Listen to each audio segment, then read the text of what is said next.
So this is really a video of some different techniques for using watercolour pencils, and I'm going to be making a painting of some speckled eggs as the demonstration piece. And I've started off by making a sort of scribble palette from some Derwent Inktense pencils, which you can see down the left hand side of the screen. And I've lightly drawn out some egg shapes using a water-soluble graphite pencil. And I'm just filling them in now with some very slightly different pale colours that I'm lifting from the palette. And as you can see, I'm starting off around the edge of the egg, but right from the beginning I'm trying to create a little bit of an illusion of form too. So as I put the colour on, what you'll see me do as the egg shape fills up with paint is that I'm wiping my brush on a dry tissue, and then I'm wiping it back over part of the egg shape in order to lift some of the colour away. So I'm essentially using the dry brush to kind of soak up some of the paint and create a highlight so that the egg shape isn't completely flat.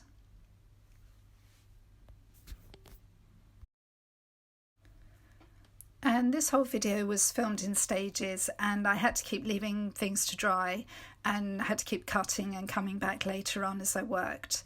So assume that everything is dry as I'm working onto it, unless you can see me actually putting some water back on. So what you can see me doing here is I left the original layer to dry, and now I'm just going over it again in a slightly different colour, which will again helps to create a little bit of depth.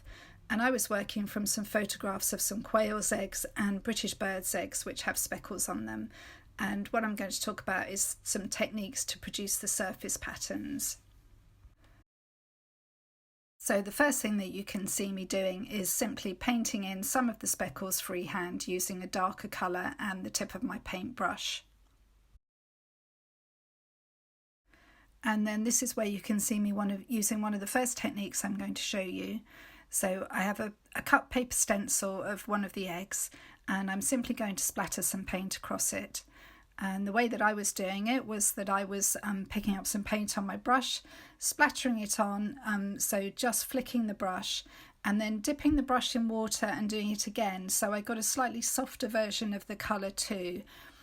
So I had a kind of stronger colour and a paler version, and because the brush was wetter the second time around, the splatters are slightly bigger too. So just creating a little bit of variation from the beginning. The next technique I'm going to show you, you can see here that I'm dampening the surface of the blue egg, and now I'm going to shave on some little bits of pencil shavings from the tip of an Inktense pencil using a knife. And this creates rather nice little threads of pigment, and when they hit the damp paper they bond to the paper and become part of the drawing.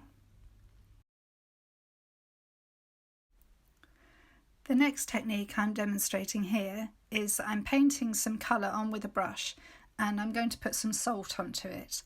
And this is a well-known watercolour technique, and what will happen is I'm using some large grains of sea salt, and when you sprinkle it on, the paint kind of adheres to the edges of the salt crystals and it produces a nice mottling effect for you.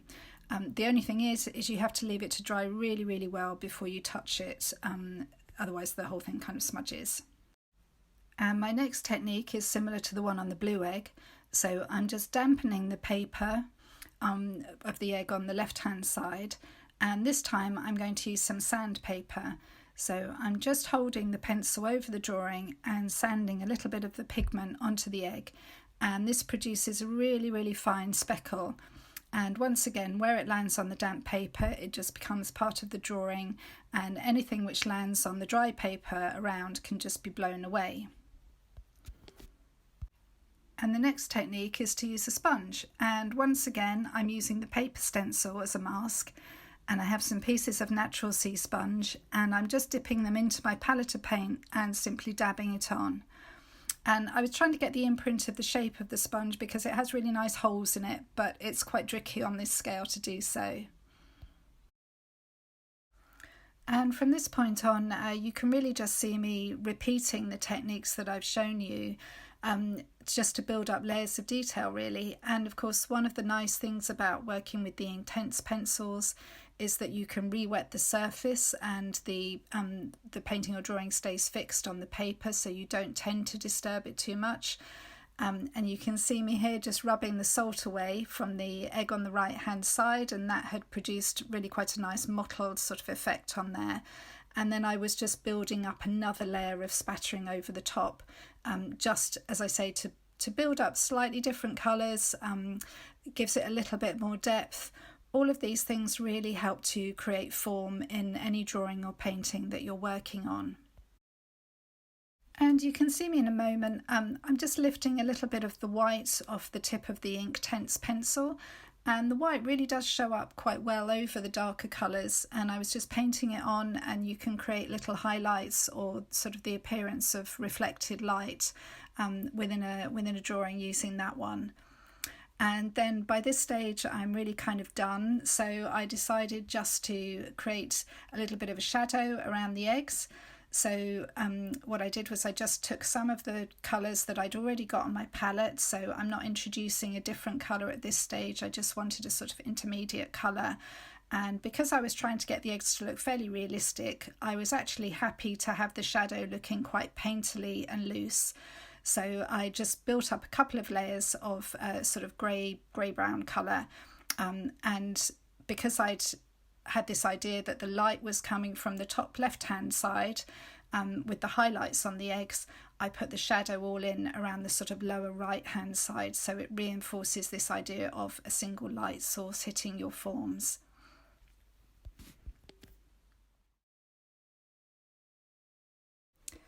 And then there's a bit of a close-up here at the end, and hopefully it will allow you to see a little bit more of the detail from these different techniques that I've created using Inktense pencils.